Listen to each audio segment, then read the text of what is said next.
बातों बातों में आपकी बात रेडियो के साथ। आकाशवाणी जयपुर अजमेर का आमिर चैनल बातों बातों में।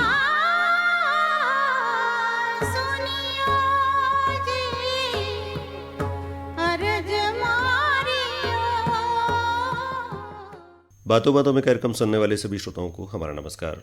श्रोताओं, 9 अप्रैल 1955 को आकाशवाणी जयपुर की स्थापना हुई थी और तब से लेकर आज तक ये पूरे देश के लोगों को सम्मोहित किए हुए है। न केवल राजस्थान अपितु दूर दराज के गांव ढाणी में रहने वाले लोग भी रेडियो से मोहित हैं, प्रभावित हैं और उनके ज्ञान, सूचना और मनोरंजन का एकमात्र साधन है रेडियो। आकाशवाणी जयपुर की इस यात्रा में अनेक लोग जुड़ते रहे और अपने अपने तरह से योगदान इस पे देते रहे, इसको समृद्ध बनाया। आज जिस व्यक्ति से हम बात करने जा रहे हैं उसका आकाशवाणी जयपुर में बहुत गहरा योगदान है। उनका नाम है मुकुल गोस्वामी। मुकुल गोस्वामी पूर्व कार्यक्रम अधिकारी के तौर पर आकाशवाणी जयपुर के स्टूडियो में आज मौजूद हैं और आज हम मुकुल जी से उनके जीवन की कहानी, रेडियो की यात्रा और तमाम तरह की बातें करेंगे। मुकुल गोस्वामी जी, आकाशवाणी जयपुर के स्टूडियो में, आपके अपने घर में जी, आपका अपना बहुत स्वागत है। शुक्रिया। बहुत हार्दिक स्वागत, नमस्कार। Thank you Gopal. अगर आप ये नहीं बोलते कि आपका अपने ही घर में तो मैं शायद नाराज हो जाता, क्योंकि पहले आपने ऐसे बातों बातों में बोला मेहमान। जब व्यक्ति अपने घर में आता है तो वो तमाम तरह की खुशियाँ बांट कर जाता है और उसको नाराज होने का हक भी है, और इसमें मैं कतई बुरा नहीं मानता अगर आप नहीं, इसी में एक जुड़ा हुआ है ना, घर का जोगी जोगना आन गाँव का सिद्ध। तो उस लिहाजा श्रोताओं, बातों का सिलसिला शुरू हो चुका है। हमको पता ही नहीं चला कि कब मुकुल जी चुपचाप से कब हमारे जहन में आ गए और हमारे कानों को झंकृत कर दिया अपनी मीठी वाणी से। मुकुल सर, 6 जून 1960 को आपका जन्म हुआ और रेडियो में आपका पदार्पण हुआ 1982 में एज ट्रैक्स। 1991 में आप कार्यक्रम अधिकारी बने और रेडियो से आज के दिन आपसे बात करने का एक विशेष कारण भी है कि जब आकाशवाणी जयपुर शुरू हुई थी 1955 में, तब उसका कुछ और स्वरूप था और जिन जिन लोगों ने अपने अपने तरीके से योगदान दिया उनमें आपका भी एक महत्वपूर्ण नाम है, महत्वपूर्ण हस्ताक्षर है आप। तो रेडियो में आपका पहला दिन याद है? बहुत बहुत अच्छा सवाल तुमने उठाया कि जब आकाशवाणी इतना प्रतिष्ठित था, मतलब आकाशवाणी जयपुर एक बहुत बड़ा प्लेटफॉर्म था, सांस्कृतिक वैभव जिसको कहते हैं, सांस्कृतिक विरासत थी। तो कोई भी अगर इसके गेट में भी प्रवेश करता था ना, प्रांगण में भी जाता था, तो बहुत गौरवान्वित महसूस करता था अपने आप को कि मैं आकाशवाणी जाके आया हूँ। तो मुझे याद है मैंने सबसे पहले एज ए टॉकर तो नहीं, एज ए दर्शक इस आकाशवाणी में चक्कर लगाए थे। जब मेरे बड़े ब्रदर गोकुल गोस्वामी यहाँ स्टेनो थे, तब हमने पहली बार देखा, कैंटीन में चाय पिया, इतनी भीड़ होती थी आकाशवाणी में, बहुत सारे लोग, परिचर्चाएं आना, प्रोग्राम एग्जीक्यूटिव से मिलना, तो एक बहुत ही ग्लैमरस छवि आपके मन में कैद होती है कि यार इस संस्थान में काम करना तो कभी सोचा ही नहीं था, क्योंकि मैं कॉमर्स से ग्रेजुएट था और ऐसा कहीं पृष्ठभूमि ऐसी नहीं थी कि आकाशवाणी में जाना है। बस मुझे याद है एक कहानी मैंने लिखी थी, तो मणिमाला भटनागर जी यहाँ पर रिकॉर्ड कर रही थी। तो अब हम लोग बीकानेर से बिलोंग करते हैं, वहीं के जन्मे जाए हैं जी। तो बहुत सारी चीज़ें, अशुद्ध शब्दावली जिसको कहते हैं, उच्चारण में दोष। तो आज मैंने ऐसे बोल दिया था, नुक्ता का मुझे एहसास नहीं था, तो उन्होंने एक चांटा लगाया कि गोकुल का भाई होके और गलत बोलता है जी। वो चांटा मुझे आज भी याद है, इसको हो गए होंगे कम से कम 50 वर्ष की। अच्छा, वो आप उस अगर परिवेश में प्रवेश करते हैं तो अपने आप को बहुत गौरवशाली महसूस करते हैं जी। 91 में जब मुझे हमारे ईश्वर भाटिया जी थे, उन्होंने बोला तुम्हारी जयपुर पोस्टिंग हो गई है जी। तो जैसे कहते हैं ना, एक सपना कि आकाशवाणी जयपुर में आप काम करेंगे। इससे पहले जोधपुर रहा, बीकानेर रहा, तो एक प्रादेशिक, जोधपुर और जयपुर 2 बहुत ही कॉम्पिटिटिव स्टेशंस थे आवाज़ों के मामले में भी। लेकिन जोधपुर इतना रिच था, एक से बढ़कर एक अनाउंसर हुआ, 9 अनाउंसर हुआ करते थे। विविध भारती अकेला एक आकाशवाणी जयपुर के पास स्टेशन जोधपुर था जी। तो जोधपुर से हम लोग आए थे, पर लगता था कि भाई जयपुर में कैसे स्थापित होंगे, ये एक बहुत बड़ा प्रश्न होता था, क्योंकि धुरंधर एक से बढ़कर एक कार्यक्रम अधिकारी यहाँ पर हुआ करते थे, स्टेशन डायरेक्टर हुआ करते थे, जिसको कहते हैं ना, सम्मान का नाम था आकाशवाणी जयपुर का। तो मैं बहुत सौभाग्यशाली हूँ कि उस केंद्र में मुझको काम करने का अवसर मिला और जो भी कीर्तिमान आकाशवाणी जयपुर ने स्थापित किए उनमें मेरा भी योगदान रहा। वो आज भी माइलस्टोन है और हम सबको प्रेरित करते हैं। हाँ, मुझे बड़ी खुशी है कि जयपुर को पहली बार रूपक में प्रथम पुरस्कार मिला था। इससे पहले जयपुर को कभी प्रथम पुरस्कार कभी नहीं मिले थे। द्वितीय पुरस्कार मिलते थे, सांत्वना पुरस्कार मिलते थे। पहला प्रथम पुरस्कार जब अंकित हुआ आकाशवाणी जयपुर के लिए, तो नेचुरली जो काम करते हैं उन्हें बड़ी खुशी होती है। जी मुकुल जी, जब हम पढ़ रहे होते हैं कॉलेज में और 1-2 साल बाद ग्रेजुएट होकर बाहर निकलते हैं, तो उस समय हमारे मन में एक सपना पल रहा होता है कि हम कॉलेज के बाद में ये करेंगे। ऐसा कुछ सपना आपने देखा था कि रेडियो में आएंगे? आमतौर पे हम सब जॉब के लिए तलाश करते हैं, क्योंकि आपके बड़े भाई श्री गोकुल गोस्वामी जी आकाशवाणी में थे, और ऐसा कुछ संयोग बना कि बड़े भाई थे इसलिए आकाशवाणी में आ गए? नहीं, लाखन बहुत अच्छा सवाल पूछा है जी। मैंने बेरोजगारी के दर्द को बहुत झेला है। अच्छा। मेरी पारिवारिक पृष्ठभूमि, मेरे पिताजी 1974 में सन्यासी हो गए थे, तो 14 साल की उम्र में आप जब परिवार का मुखिया नहीं होता है तो आप कल्पना कर सकते हैं। बड़े भाई डॉक्टर बनना चाहते थे, उन्हें मामा जी ने गोडाउन कीपर बना दिया था। उसके बाद वो स्वतः रूप से आकाशवाणी में प्रवेश किया उन्होंने। तो हमारे लिए आकाशवाणी एक दर्शक से ज़्यादा, मतलब आकाशवाणी का महत्व या बड़े भाई साहब का रोज़गार का साधन है। जी जी। ग्लैमरस वर्ड तो था ही, तो वो था, लेकिन मैंने कभी सपने में भी नहीं सोचा था कि मैं आकाशवाणी में काम करूँगा। मैं M.Com ग्रेजुएट हूँ, MA हिंदी किया मैंने। तो मेरा सारा प्रयास था कि भाई मैं कहीं बैंक में या RAS IAS के एग्ज़ाम दूँ। जी। तो बेरोज़गारी जब काफ़ी लंबे अरसे तक आपके साथ चुभती रही। मैं बालोतरा में गया, ट्रांसपोर्ट कंपनी में काम किया।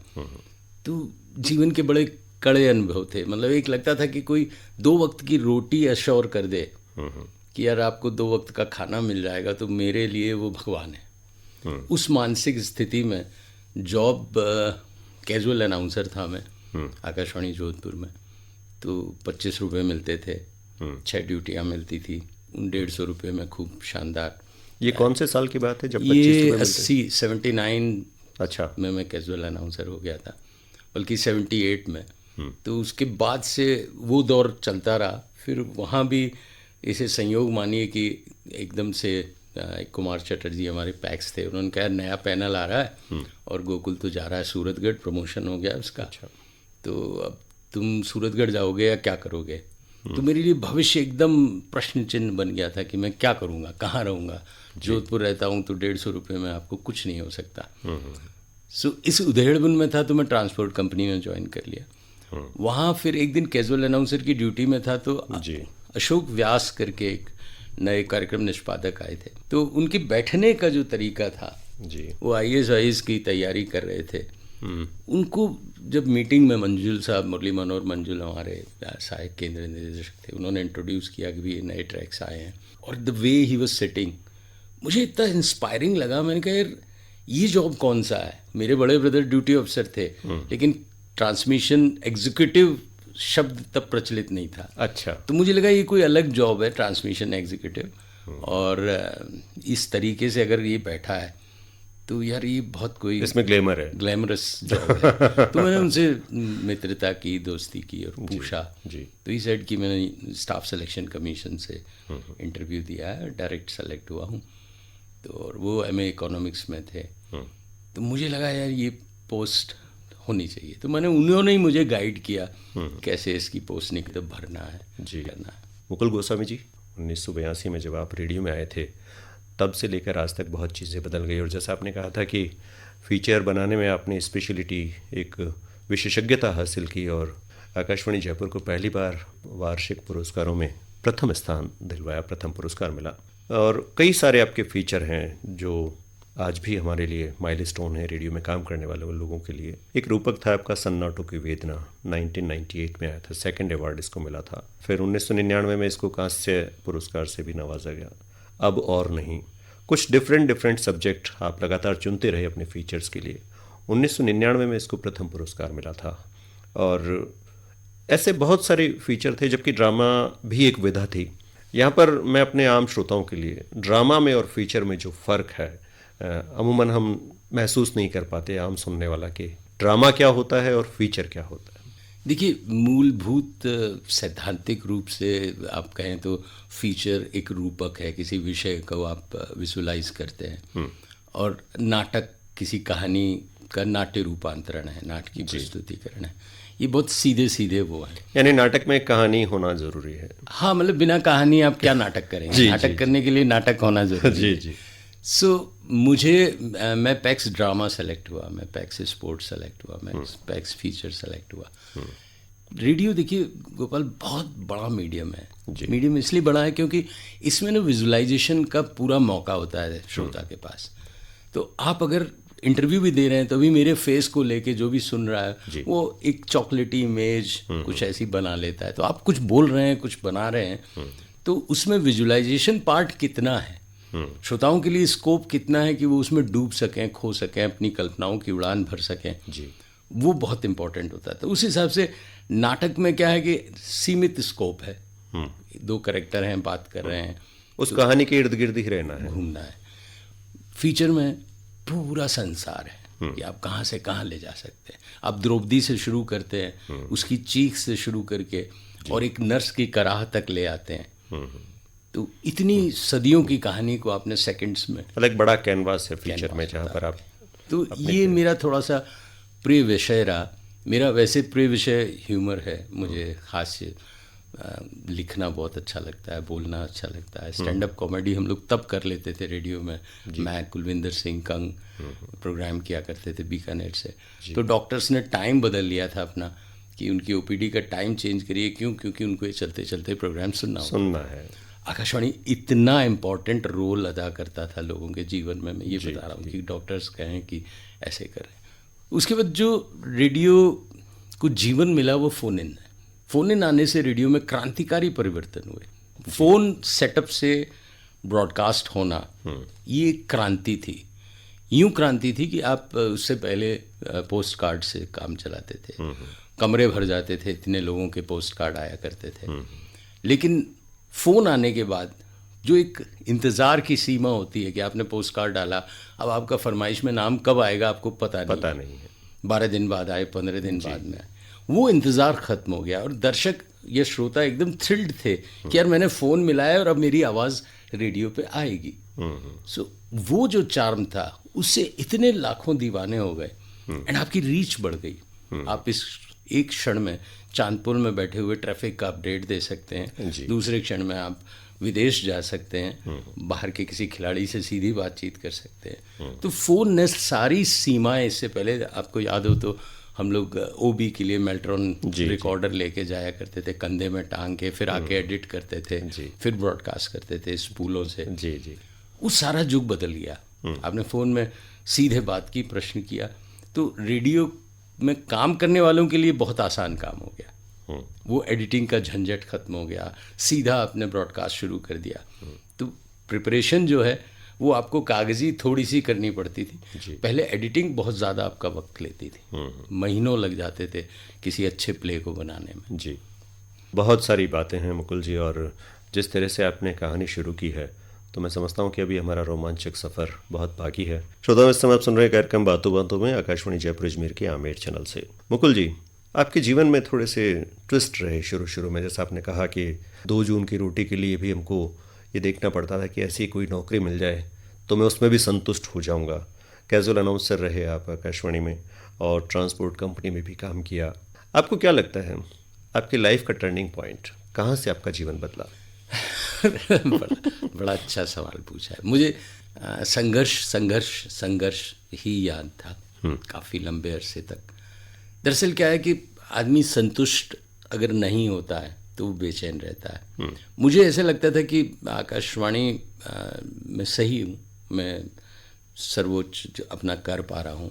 कंपटीशन बहुत अच्छा था आकाशवाणी में, बहुत अच्छे लोग थे। मतलब आई एम वेरी लकी कि मुझे बहुत अच्छे लोगों का साथ मिला। तो आप कॉम्पिटिटिव रहते हैं हमेशा, आपको लगता है कि ये आपको इनसे पार पाना है, इनसे आगे बढ़ना है। मुझे फ्रांस में जब अवार्ड मिला पावका पुनातना, तो पहली दफ़ा हुआ आकाशवाणी की हिस्ट्री में कि किसी प्रोड्यूसर को भेजा गया। तो मुझे ये लगा मेहनत का फल। जैसे कहते हैं ना कि आप सोचते हो कि आप सरकारी ऑफिस में हो, काम कर रहे हो, रिवार्ड मिलता है या नहीं मिलता है। आई वॉज लकी दैट 1991 में मैं यूपीएससी के थ्रू पैक्स बन गया, तो जो मतलब कि 15-20 साल का एक प्रमोशन का चैनल था वो मैंने 8 साल में ही पा लिया। So I was quite lucky in that sense. फिर नेशनल प्रोग्राम्स में मैं बहुत पार्टिसिपेट किया। सेपू एक यूनिट थी जो दिल्ली में केंद्रीय एकांश है शिक्षा पर, उसमें रेडियो सीरियल्स बनते थे। तो सीरियल्स मैंने मतलब जीवन सौरभ से लेके रेडियो डेट, निसर्ग संपदा, एक नई पहल करके बहुत सारे सीरियल्स बनाए।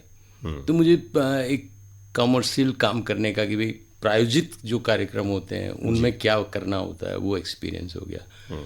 मैं भाग्यशाली हूँ कि मैं कमेंटेटर था, तो क्रिकेट टेनिस ने मुझे अंतर्राष्ट्रीय खेल जगत के सारे परिदृश्यों को दिखा दिया। मैंने एथेंस ओलंपिक कवर किया, मैंने मेलबोर्न कॉमनवेल्थ गेम्स कवर किए, मैंने दोहा एशियाड कवर किया, मैंने विश्व कप क्रिकेट वर्ल्ड कप 2003 का साउथ अफ्रीका में कवर किया। तो आपका कैनवास इतना बढ़ जाता है कि ये संस्थान जिसके आप एक छोटे से प्यादे हो, आपको कितनी अपॉर्चुनिटी दे रहा है और क्यों दे रहा है? सिर्फ काम करने के कारण। आपकी कोई जान पहचान नहीं है, आपका कोई गॉडफादर नहीं है, सिर्फ कर्म आपका साथी है, कर्म आपका बिस्तर है जिसमें आप दिन रात काम करते हैं, रिवार्ड मिलता है। ये मुझे स्थापित हो गया। जिस आदमी ने ज़िंदगी में कभी प्लेन ही नहीं देखा हो, प्लेन में चढ़ा नहीं हो, उसे 45 यात्राएं दक्षिण अफ्रीका की एक शहर से दूसरे शहर करनी पड़ी प्लेन में, और हर तरह के प्लेन में, छोटे से 8 सीटर प्लेन से लेके बोइंग 307 तक। तो मुझे लगा ईश्वर रिवार्ड तो देता है, देर सवेर की बात एक अलग है। फिर उसके बाद फ्रांस जब गया, वहाँ पे 44 देशों के ब्रॉडकास्टर थे और भारत का नाम जब गौरवान्वित हुआ, और मैं इस चीज़ को अभी जोधपुर में भी शेयर किया था कि हम बहुत दुर्भाग्यशाली रहे कि हमें कांस्य पदक मिला। वहाँ क्या होता है, जब आप प्रोग्राम के बारे में बोल रहे होते हैं तो जो अवार्ड करने वाली जूरी होती है वो भी आपके साथ होती है। सो वो अपना पक्ष रखते हैं कि भाई इन्होंने क्यों इनको ब्रॉन्ज दिया, क्यों नहीं गोल्ड दिया। तो जब मेरी बारी आई थी बोलने की, तो मैंने बोलना शुरू किया कि मैंने साहब उस दर्द को महसूस किया जो एक नर्स ने झेला 25 साल तक कोमा में रहकर और बलात्कार की शिकार, न्याय की तलाश में थी। अब वो मौन थी, उसका कैसे आप दर्द को एक्सप्लेन करो टॉक में। वीडियो में तो आप बहुत आसानी से उसके चेहरे को दिखा सकते हैं, फिल्मांकित कर सकते हैं। उसकी करा ही उसका सबसे बड़ा अभिव्यक्ति का माध्यम था, और ये शब्दों के माध्यम से दिखाना है। ये हमने कराहते हुए उसकी जो दिखाई, चीख द्रौपदी की जो थी, उसको आप एक्सपीरियंस करते हो कि उस सदी में जब सभासद सारे थे, भीष्म थे, दुर्योधन थे, वो द्रौपदी जब उसका चीरहरण हो रहा होगा, उसके मन पे क्या बीती होगी, कैसे चिल्लाई होगी। एक बहुत साधारण तरीका होता है कि लोग सोचते हैं कि खूब ऊंची चीख दे दीजिए।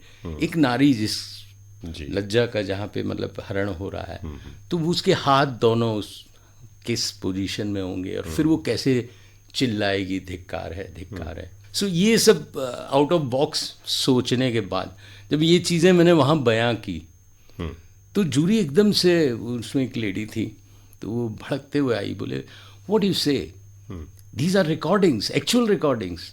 मैंने कहा यस मैम। बोलते नो, आपने कहीं लिखा ही नहीं है कि ये एक्चुअल रिकॉर्डिंग्स है, हमने तो देखा ये ड्रामेटिक हैं। तो मैंने कहा no no, all are actual interviews, जितनी भी रेप विक्टिम है।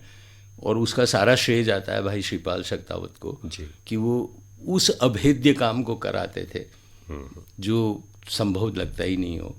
तो जब उनको ये पता चला कि ये हमारी सिर्फ एक भूल थी कि ट्रांसलेशन में, अंग्रेज़ी जो ट्रांसलेशन किया गया था उसमें कहीं ये जिक्र नहीं था कि these are live interviews, these are actual interviews, तो वो बोली अरे आपको तो फर्स्ट प्राइज़ कोई रोक ही नहीं सकता था। तो एक तरफ तो आप बहुत खुश होते हो कि आपको कांस्य पदक मिला, दूसरी तरफ आप एकदम पहाड़ से नीचे गिर जाते हो कि अरे। जी मुकुल जी, आपकी ये कहानी बताती है कि हम जितना भी कड़ा परिश्रम कर लें, लेकिन रेडियो में, इवन मैं कहूँगा कि अपने पूरे जीवन के किसी भी काम में एक छोटी सी गलती भी हमें वंचित कर देती है हमारे हक से। गलती नहीं कहूँगा, इसको अज्ञानता कहूँगा, क्योंकि हम लोग नए मतलब लोग थे, बहुत ज़्यादा अनुभव नहीं था कि इंटरनेशनल ब्रॉडकास्ट कैसे होते हैं। जी। तो ट्रांसलेशन साधारण तरीके से ट्रांसलेशन करवा लेते थे। ट्रांसलेशन ही जा रहा है विदेशी मेहमानों के पास, ऑडियो और भाषा तो उन्हें समझ में नहीं आ रही, लेकिन सारा दृश्य जो बन रहा है वो ट्रांसलेशन से बन रहा है। तो वो तब मुझे समझ में आया कि ट्रांसलेशन सबसे इम्पोर्टेंट रोल है जो आपको जिस पर ध्यान देना चाहिए। तो ये हम सबके लिए सीखने की बात है, रेडियो में काम करने वाले हों, चाहे वो फिल्मों में काम करने वाले हों, राइटर हों।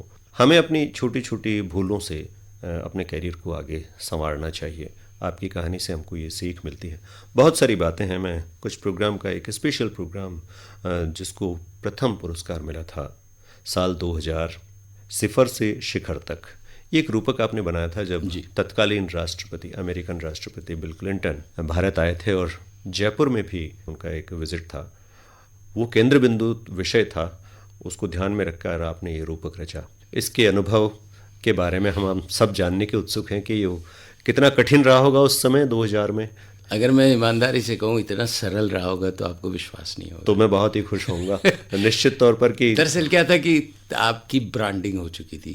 मेरे एक फीचर अब और नहीं को प्रथम पुरस्कार मिल गया था। अपर्णा वैश्य डायरेक्टर थी जी।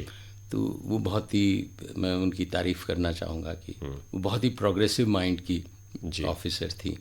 तो आउट ऑफ जैसे कोई बॉक्स आप सोचें तो उनका तुरंत हाँ हो जाता था। मज़े की बात है कि बिल क्लिंटन यहाँ आए, रोहित कुमार सिंह एक IAS अफसर उस वक्त यहाँ थे, विज्ञान प्रौद्योगिकी, उन्होंने हमें बताया कि ऐसे ऐसे नायला में एक उन्होंने केंद्र रखा है जहाँ पे क्लिंटन विजिट करेंगे और लेडीज़ का कंप्यूटर ऑपरेशन देखेंगे। मैं उस पूरे टूर में सिर्फ आमेर की तरफ गया, वहाँ भी मैं अंदर घुस नहीं पाया क्योंकि मेरा पास नहीं बना हुआ था। तो वापस आया तो बहुत निराश था। राकेश जैन मेरे कलीग थे तो चर्चा कर रहे थे कि पास भी नहीं बना और क्या करें। तो मैंने कहा जिन्होंने रिकॉर्डिंग की है ना वो रिकॉर्डिंग अपन ऐसे ही ले लेते हैं क्योंकि एक रेडियो रिपोर्ट टाइप की बनानी थी जी। सो आई टुक ऑल दैट रिकॉर्डिंग। तो मुझे जब वो क्लिंटन से संवाद कर रही थी महिलाएं, तो उसमें एक किसी ने पूछा कि आप भैंस का लोन लेना चाहेंगे क्या प्रेसिडेंट महोदय, हम हमारी समिति आपको भैंस का लोन दे सकती है। एंड ज़बरदस्त ठाका आया। तो ये इतना क्लिकिंग चीज़ थी। मैंने कहा ये भोलापन कहाँ ज़िंदगी में दिखता है जब एक औरत अमेरिका विश्व का सर्वश्रेष्ठ और सर्वशक्तिमान राष्ट्र है उसके प्रेसिडेंट को भैंस का लोन देने का कह रही है जी। सो वो मुझे बहुत टच कर गया। फिर क्लिंटन ने बोला कि डांस करने लग गए वो 40 औरतों के साथ अकेले बीच सड़क में, प्रोटोकॉल भूल गए। इन 2 पॉइंट्स ने मुझे प्रेरित किया कि इसमें कुछ बन सकता है, आउट ऑफ बॉक्स सोचा जा सकता है। फिर मैंने, मेरी एक कलीग थी तनुजा, बॉम्बे में फिक्की में भाषण हुआ था क्लिंटन का, उन्होंने बोला था कि भाई मैं जयपुर गया और वहाँ मैं 40 औरतों के साथ डांस करता रहा। ये डांस इसलिए मैंने नहीं किया कि मैं कोई म्यूज़िक प्रेमी हूँ, this was dance of progress. ये पिंच हो गई मुझे, डांस ऑफ प्रोग्रेस। मैंने कहा ये अजीब डांस है। तो अपर्णा जी से ऐसे चर्चा की तो उन्होंने कहा तुम बना लो। तो मैंने वो 5 रिकॉर्डिंग 4 जो थी उनको कंपाइल किया एंड उसको प्रोग्राम के स्वरूप में देना शुरू किया जी। उसकी सिर्फ एक ही थीम थी कि घूंघट बिना जिन औरतों ने कभी अपने घर का आंगन भी पार नहीं किया, वो औरतें 6ठी 8वीं पास कंप्यूटर से खेल रही थी, कंप्यूटर में डेयरी के सारे प्रोडक्ट्स की लिस्टिंग कर रही थी जी।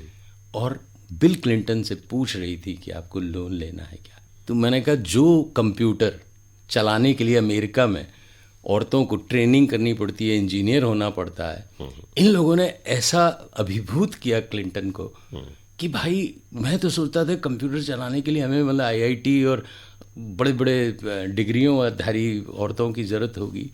यहाँ तो ये ग्रामीण औरतें बड़े मज़े से ऑपरेट कर रही हैं। तो वो इतने अभिभूत हो गए कि उनके साथ डांस करने लगे, उनसे बातें करने लगे, उनसे सुख दुख की बातें की। सो आई कंपाइल्ड दैट और एक प्रोग्राम कंसीव किया। तो सिफर से शिखर तक जी। ये उन औरतों की कहानी थी 40 जो कुछ भी नहीं थी और उन्होंने प्रेरणा ली, प्रतिज्ञा ली और संकल्प किया और प्रगति के अनोखे संसार को छू लिया कि वो अमेरिका के राष्ट्रपति के आमने सामने थी जी। जब आप इसकी रिकॉर्डिंग करने गए होंगे इस प्रोग्राम की, तो आपके दिमाग में एक सिंपल सी बात होगी कि आना है वापस और एक रेडियो रिपोर्ट प्ले करनी है। नहीं, मैं यही बताना चाह रहा हूँ कि मैं गया ही नहीं उसमें। अच्छा। सुमन माथुर थी, वो रिकॉर्डिंग करके लाई थी। घनश्याम आचार्य रिकॉर्डिंग करके लाए थे। जी जी। तनुजा ने मुझे बॉम्बे से रिकॉर्डिंग भेजी। मैं आमेर गया, वहाँ पे कुछ रिकॉर्ड हो ही नहीं पाया। मतलब सब कुछ अनप्रेडिक्टेबल था कि हाँ, रेडियो रिपोर्ट भी घनश्याम आचार्य जी ने बनाई थी, मेरा उसमें भी कोई योगदान नहीं था। मैंने इन सब का एहसान मानते हुए इनको अपने साथ जोड़ा, क्योंकि सारा काम इनका किया हुआ था। सिर्फ मैंने कंपाइलिंग और उसमें एक संदेश ढूंढने की कोशिश की। इसलिए इसकी लेखक सुमन माथुर थी और सहयोगी प्रस्तुतकर्ता घनश्याम आचार्य थे, क्योंकि इसमें मेरा कुछ भी नहीं था। जब आपने इसको पुरस्कार की एंट्री भेजी होगी फीचर बना के सिफर से शिखर तक, आपको उम्मीद थी कि यह अवार्ड जीत जाएगी और वो भी प्रथम पुरस्कार? मुझे किसी की भी उम्मीद नहीं थी। मेरे किसी भी प्रोग्राम की मुझे उम्मीद जिन प्रोग्राम्स की थी वो आज तक पुरस्कृत नहीं हुए। हर एक घाव एक प्रोग्राम था जो हमने वृद्धों पे बनाया था। मैं अपने जीवन के कुछ अच्छे प्रोग्राम्स में उसे मानता हूँ। अनसुनी आवाज़ें एक प्रोग्राम था, पागल औरतों की कहानी, जो बिना पागल हुए पागल खाने में रह रही हैं। मुझे लगता है मेरे जीवन का सर्वश्रेष्ठ प्रोग्राम वो था। जी।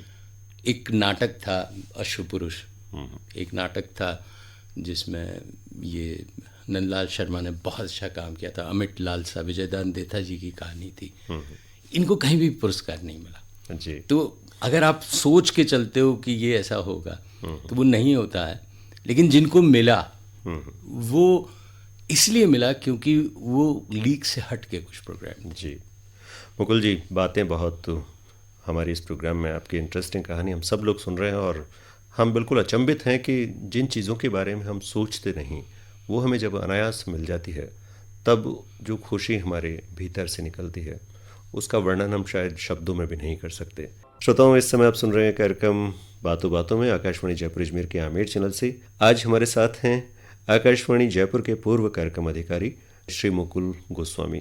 मुकुल जी की बहुत सारी कहानी अब तक हम जान चुके हैं, कुछ और जानना बाकी है, क्योंकि बातों का सिलसिला जब एक बार चल निकला है तो बहुत दूर तलक की बातें भी हम करने की कोशिश करेंगे। बात निकलेगी तो फिर दूर तलक जाएगी। मुकुल जी, कहते हैं कि हमारी सफलता में किसी स्त्री का बड़ा योगदान होता है। उससे पहले कि मैं ये पूछूं, मैं ये जानना चाहूँगा कि हम एक मुकाम पर आकर पीछे मुड़कर जब देखते हैं तो हमको ये यकीन करना मुश्किल होता है कि हमने कहाँ से शुरू किया था और हम कहाँ तक पहुँच गए। तो अभी तक के सफ़र में आप क्या अपने आप को सफलता के पायदान पर खड़ा हुआ पाते हैं या भी यात्रा जारी रहेगी?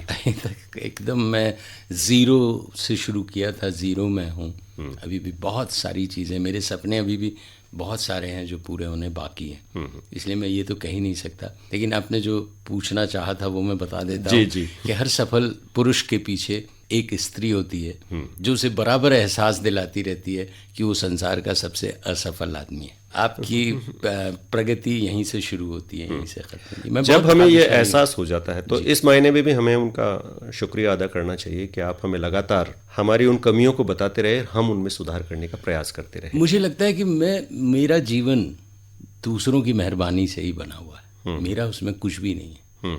मुझे इतने अच्छे लोग मिले जीवन में कि उन्होंने पग पग पे मुझे संभाला, मुझे आगे बढ़ाया, मुझे प्रेरित किया। उस हिसाब से मैं बहुत भाग्यशाली। एक छोटा सा वाकया बताऊंगा जी। हम लोग प्रोग्राम बनाते थे तो डबिंग बहुत टीडियस था, बहुत टीडियस काम होता था, क्योंकि आपको 5 बार 6 बार करके 2 मेल्ट्रॉन होते थे, 30 स्टूडर, उसमें आप रिकॉर्ड कर रहे हैं इफेक्ट के लिए, फिर वापस लगा रहे हैं। और जब बन जाता था तो लगता था कि हाँ अब इसको भेजना है, अवार्ड के लिए भेजना है।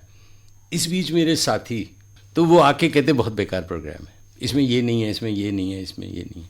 तो मुझे इतना गुस्सा आता था कि भाई प्रोग्राम बनने से पहले आके डिस्कस कर लेते ना। अब जब कल सुबह जाना है और 8 बजे आप सुन रहे हो और आप उसकी बखिया उधेड़ कर चले गए हो तो बहुत खुश हो रहे हो आप कि आपने किसी प्रोग्राम का ऐसा ज़बरदस्त छिद्रान्वेषण कर दिया, लेकिन दूसरे वाले आदमी को तो आप नीचे गिरा गए।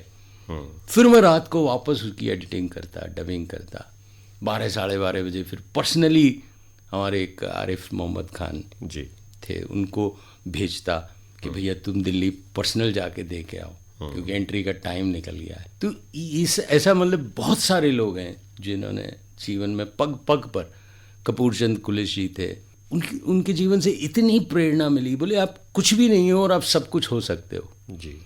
तो मैं कुछ भी नहीं हूँ और कुछ भी नहीं था।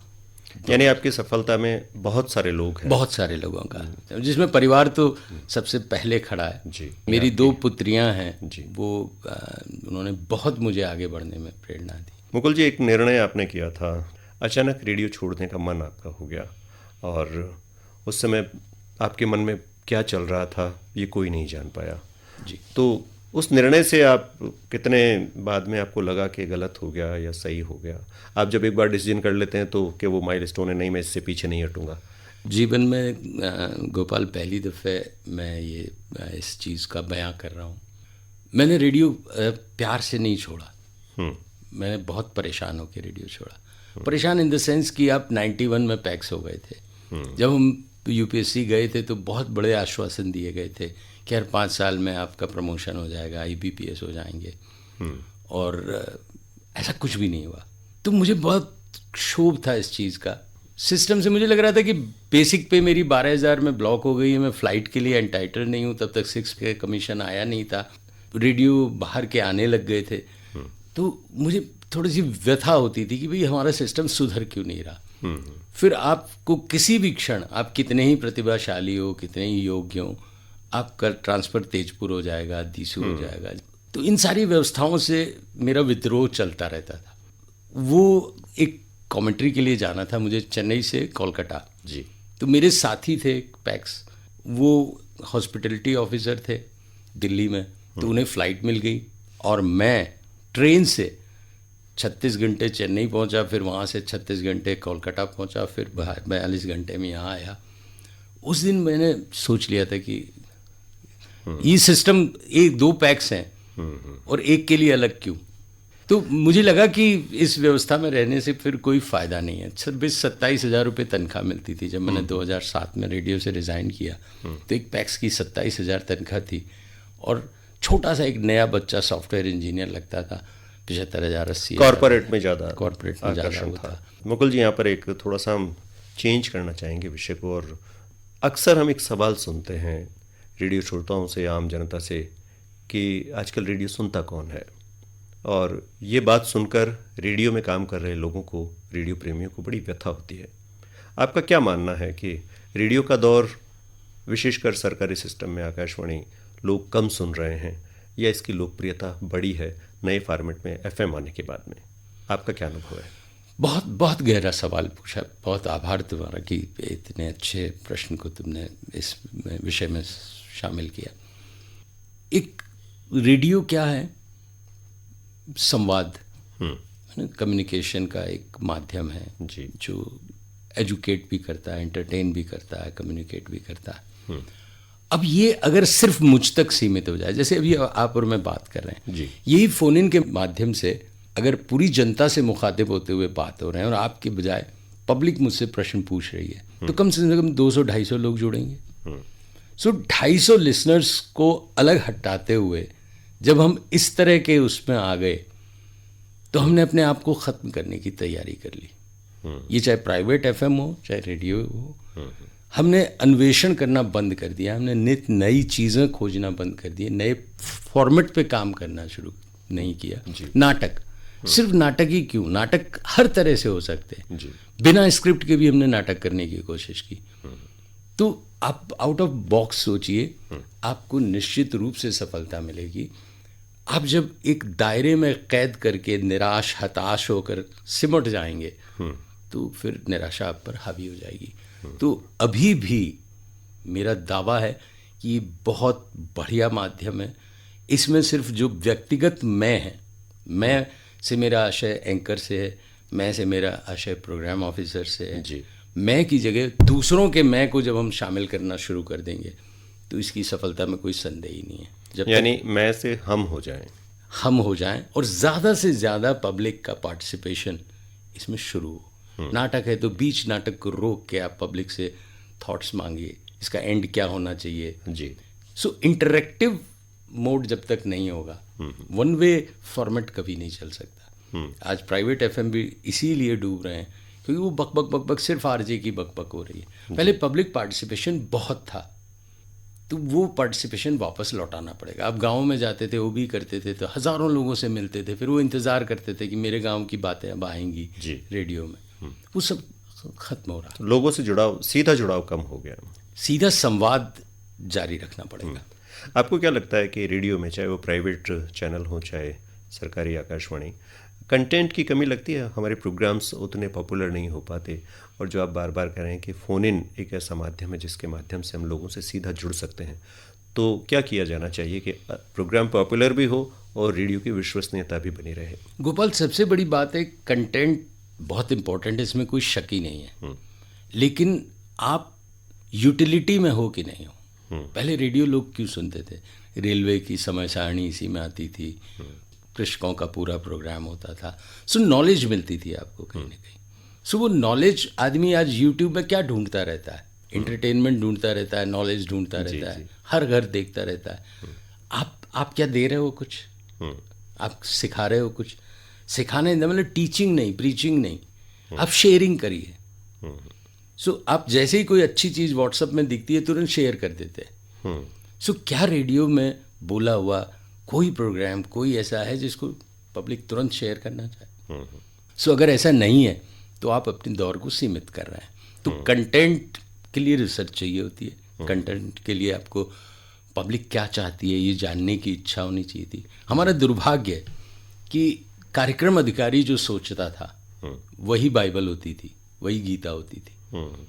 मैं अगर पैक्स युवाणी हूँ तो मैंने जो सोचा है युवाओं के बारे में, बस वो वही होगा। ये सबसे बड़ा कारण है पतन होने का। मैं नहीं, यूथ क्या चाहता है ये जिस दिन आप सोचने लगेंगे तो आप तो कहीं रहेंगे ही नहीं। यानी इंटरेक्टिव होना पड़ेगा, हम ज़्यादा से ज़्यादा लोगों से मिलें, उनसे बातचीत करें, उनके व्यूज़ जानें, और तब हम अपने अगर प्रोग्राम को प्लान करते हैं और अच्छे प्रोडक्शन के साथ आते हैं तो शायद रेडियो अभी भी सशक्त माध्यम है, इसमें कोई शक नहीं है। मुकुल जी, आपको क्या लगता है कि private radio channel, FM channel आने के बाद में आकाशवाणी के समक्ष कुछ नई तरह की चुनौतियाँ आई, आप किस तरह से बताएंगे कि वास्तव में चैलेंज था या वो ख़त्म हो चुका है? देखिए, एंकरिंग का पैटर्न बदला, ये आकाशवाणी है, ये एक परंपरागत तरीका था बोलने का, वो अचानक एकदम 102.1 FM कुल कुल मुकुल। सो अब स्पीड का कितना बड़ा अंतर आ गया, क्योंकि आदमी फास्ट हो गया, आदमी की ज़िंदगी फास्ट हो गई। पहले मोबाइल नहीं था, गाड़ियाँ नहीं थी, सड़कें अच्छी नहीं थी, तो एक ठहराव था ज़िंदगी में। आपको यात्रा करनी होती थी तो 12 घंटे में आप पहुँचते थे, वक्त ही वक्त था। अब वक्त की कमी है, आदमी इतनी जल्दी, आप अगर सोचते हैं कि एफएम बहुत पॉपुलर है तो गलत फहमी है जी। अब 5 सेकंड से ज़्यादा किसी स्टेशन को ट्यून ही नहीं रखते हो। सो मनुष्य अतृप्त है, उसको क्या चाहिए उसे खुद पता नहीं है। तो उस अतृप्ति में कौन सफल होगा और कौन असफल होगा, ये संघर्ष अभी एफएम वाले भी झेल रहे हैं। हर इंडस्ट्री इसको फेस कर रही है जी। अब कंटेंट किंग है, तो वो चाहे आकाशवाणी हो चाहे प्राइवेट एफएम हो, अगर वो आपके मन की बात करेंगे, आप कुछ छूने वाली बात करेंगे, सच्ची बात करेंगे। सबसे बड़ी बात क्या होती है कि आप ईमानदार होने चाहिए बोलने में, दिल से बोलिए, दिल से सुनिए, दिल से कहिए। आप अगर आडंबर लेके बैठे हैं, आवरण लेके बैठे हैं, बनावटी बात कर रहे हैं, हमें ऐसा करना चाहिए, हमें ऐसा करना चाहिए, तो आप समझ लीजिए आप फेल होने जा रहे हैं। जो आप हैं वो सामने रखिए जी। एक बहुत छोटा सा चैलेंज हुआ था हमारे बीच में, लोगों ने कहा यूथ गज़लें नहीं सुनता है, यूथ को शेर व शायरी से मतलब नहीं। हमने कोटा में एक प्रोग्राम ब्रॉडकास्ट किया, 90,000 यूथ हैं वहाँ पर, IIT की तैयारी कर रहे हैं। शेरों को इतना बढ़िया उन लोगों ने ट्रांसफ़र किया। क्यों? आप नब्ज़ पकड़िए, वो हैं रोमांस की दुनिया में, वो प्यार की दुनिया में है जी। उन्हें शेर सुनने के लिए नहीं चाहिए, शेर शायर की गहराई को भांपने के लिए नहीं, प्रेमिका को भेजने के लिए कुछ अच्छा शेर चाहिए। तो जैसे ही रेडियो में एक प्रोग्राम शुरू किया तो धड़ाधड़ फ़ोन आते, हम वो पूरा नोट नहीं कर पाए साहब, हमें उन्हें इससे मतलब नहीं, वापस पढ़िए, वापस हमको दीजिए ताकि हम फॉरवर्ड करें। तो आप ईमानदारी से अगर नब्ज़ पकड़ेंगे हर लिसनर की और कोशिश करेंगे कि उनके मन की, उनके प्यार की, उनकी दुनिया की बातें आप करेंगे, तो आप उनके साथ जुड़े रहेंगे। हमको श्रोता के मन की बात को पकड़ना होगा और उसके अकॉर्डिंग चलना होगा, तब जाके हम आकाशवाणी बेहतर प्रोग्राम कर पाएगी। चलते चलते एक और सवाल, चूँकि एक लंबा सफ़र आपने रेडियो में तय किया है, ब्रॉडकास्टिंग की दुनिया में है, आप एक ब्रॉडकास्टिंग को बेहतर तरीके से समझते हैं। उम्र के जिस पड़ाव पर आप हैं, काफ़ी काम करना बाकी है, या मन में कभी कभी आता है कि यार बहुत कर लिया, अब तो बस रिटायर हो जाएं और रेस्ट करें और बस शेष जीवन आराम से बिताएं? क्या सपना क्या है अभी बाकी? दो चीज़ें मेरे जहन में अभी भी कैद हैं, जिनको कहते हैं ना कि पल रही हैं, मैं उन्हें पोष रहा हूँ लेकिन वो बाहर नहीं आ पा रही। एक तो कमेंट्री का जो पैटर्न है ना ब्रॉडकास्ट का, वो मैं तब 90 से उसको चेंज करने की सोचता था जी, कि 12 कमेंटेटर हों, एक पैवेलियन में बैठा हो, एक दर्शकों के बीच में बैठा हो, एक सुनील गावस्कर के घर में बैठा हो और दो कमेंटेटर आपस में बात कर रहे हो, स्कोरिंग की अलग बात कर रहे हो, पब्लिक की अलग बात कर रहे हो, किसी के फादर से बात कर रहे हो। सो वो जो कंपाइलेशन होना था, रेडियो देखिए जब से कमेंट्री शुरू हुई, 2 कमेंटेटर 2 एक्सपर्ट। आज 2023 में भी 2 कमेंटेटर। पहले पिच में जाना अलाउ नहीं होता था, आप जूते चले गए, उसमें चाबी चली गई, स्टंप तक में कैमरा घुस गया, खेल रुक जाता है। क्यों? क्योंकि रिव्यू लिया गया है। तो कैमरे ने कितना अपने आप को मोड़ा। पहले आप याद हो तो वनडे मैचेस होते थे तो सिर्फ एक तरफ कैमरा लगता था, तो एक बार बैट्समैन की पीठ आती थी, एक बार बैट्समैन फ्रंट से खेलता था। अब 24-25 कैमरे लग रहे हैं। रेडियो ने कभी भी उस चीज़ को बदलने की कोशिश नहीं की। ये मुझे बहुत अफसोस है कि मेरी बहुत सारी इसमें डिस्कशंस भी हुई, पर वो किसी ने नहीं किया। वो मलाल मुझे है कि अगर मैं किसी स्पोर्ट्स चैनल का प्रोड्यूसर हूँ तो मैं वो एक्सपेरिमेंट करना चाहूँगा। एक दूसरा, वेब रेडियो आने वाले कल का सबसे बड़ा भविष्य है जी। जब एक छोटी सी मोबाइल क्लिक पर रेडियो शुरू हो जाए तो आप ब्लाइंड्स के लिए, आप ओल्ड पीपल के लिए, आप यूथ के लिए अलग से चैनल चला सकते हैं, जहाँ यूथ अपनी बात करे, अपने फ्रस्ट्रेशन को, अपनी काउंसलिंग को, अपनी सारी चीज़ों को। सो ये 2 सपने अभी भी कैद हैं। तो आकाशवाणी जयपुर के स्टूडियो में आज आप आए हैं, आपके अपने घर में बैठकर आपने इतने सारे अनुभव हम सबके साथ साझा किए हैं। मैं श्रोताओं को बता दूं कि आज के हमारे जो मेहमान थे, आकाशवाणी जयपुर के पूर्व कार्यक्रम अधिकारी मुकुल गोस्वामी, आज हमसे साझा कर रहे थे अपने मन की बातें, अपने ज़िंदगी की कहानी। मुकुल जी, मैं बहुत बहुत आभारी हूँ आपका। अपने ही घर में आपने मुझे बुलाया, यही मेरे लिए बहुत सम्मान की बात है। मैं बहुत आभारी हूँ आप सभी का, आकाशवाणी जयपुर का, क्योंकि मेरे जीवन का बहुत बड़ा हिस्सा आकाशवाणी जयपुर के कारण आगे बढ़ा है। सो मातृभूमि को आप जितनी बार प्रणाम करें उतना कम है। आपके आने का बहुत बहुत आभार, धन्यवाद। शुक्रिया।